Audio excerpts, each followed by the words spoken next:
Good morning, everyone, and I'm back with another video. Today I want to talk about when you're buying a home or when you're selling a home and you have items of furniture or fixtures that you are going to be selling to the buyer or buyer if you're going to be purchasing things from the seller that are not drafted into the contract of sale or discussed during attorney review.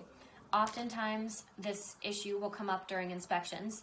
I'll have a client who lets me know during the inspection, the seller was there and they talked to them and they said that they were going to buy their couch and their dining room table, maybe some patio furniture, and or the seller will leave their snowblower.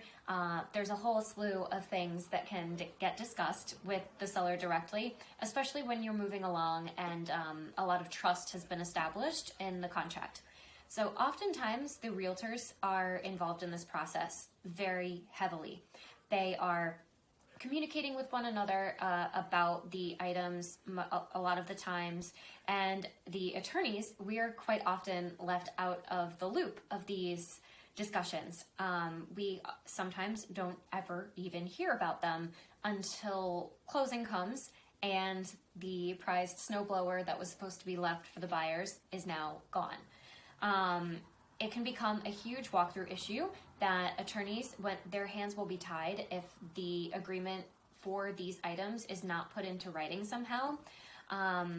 If there's an offer of payment that's going to be made and that is missed and not put into writing, it can also fall through the cracks and become a walkthrough issue that the attorneys can really not do much about and really not help their clients. So this video is to encourage you as a client, so whether you're a buyer or a seller, and also as a realtor, to discuss with the attorney who's on your side of the transaction if there's any agreement that gets put together for furniture to be purchased, appliances, utilities of any kind that are not already established in the MLS or the contract or attorney review, anything that is verbal. And even if you think it's in the contract and you have not had a conversation with the attorney about it, just bring it up. If it might actually be there, the attorney might know about it, but it's important to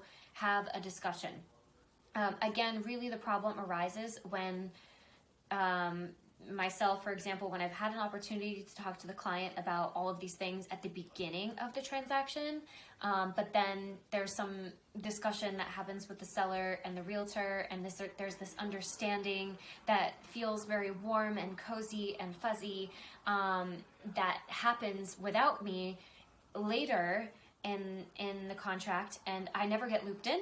And then that warm, cozy feeling gets completely dropped because during the walkthrough, whatever was agreed upon is not there. Like I said, the snowblower isn't there anymore.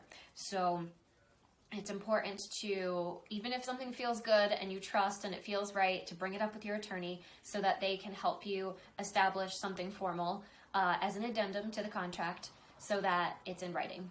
So that's my tip of the day, and I look forward to coming back with another video tomorrow.